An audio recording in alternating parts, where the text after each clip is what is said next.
Nous fêtons ce dimanche la grande fête du Christ roi, roi de l'univers, et c'est cette fête qui conclut notre année liturgique avant de commencer une nouvelle année avec le temps de l'Avent qui nous conduira jusqu'à Noël. Le Christ roi de l'univers, comment peut-on comprendre la royauté du Christ dans un monde marqué par la République en particulier ? Il s'agit de la royauté de l'amour, bien sûr, qui prend possession du cosmos tout entier.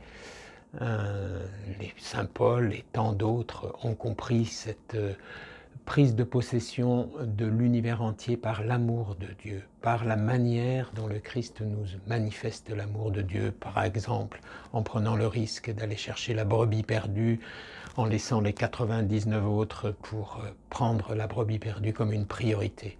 Voilà le roi de l'univers, ce qu'il est capable de faire, ce qu'il est capable d'engendrer, ce qu'il nous invite aussi à vivre en nous proposant sa vie à lui, toute donnée. Aujourd'hui, devant la puissance techno-scientifique, devant le pouvoir, devant les violences aussi que parfois notre société connaît, quelle interpellation à une conversion radicale. La véritable puissance, c'est celle de l'amour qui va jusqu'à prendre tous les risques pour notamment les plus petits, les plus démunis, qui met les plus démunis au cœur même des priorités pour notre société. Et cela peut réorienter justement la manière de voir la technique, la manière de voir l'économie, la manière de voir le pouvoir. Interpellation pour nous tous, bien entendu. Interpellation en ces temps de crise écologique en particulier. On voit bien que si l'homme continue d'exercer un pouvoir sans retour par rapport à la nature, on voit bien déjà que cela mène dans le mur complet. Si l'homme continue à exercer un pouvoir dans les relations sociales aussi, cela conduit à l'échec.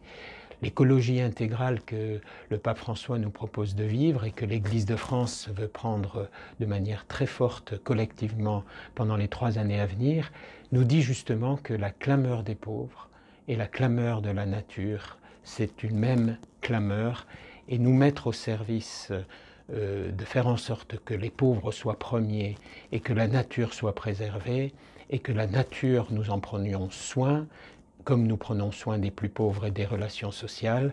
Voilà une manière d'incarner le Christ roi de l'univers. Voilà une manière d'incarner un chemin vers Noël aussi, Dieu dans une crèche à travers l'enfant Jésus. C'est le pouvoir démuni, mais c'est celui de l'amour qui a inspiré tant d'hommes et de femmes qui ont réalisé depuis toujours des choses extraordinaires qui nous invitent à vivre pour notre part. En ce sens-là, bonne préparation à la fête de Noël.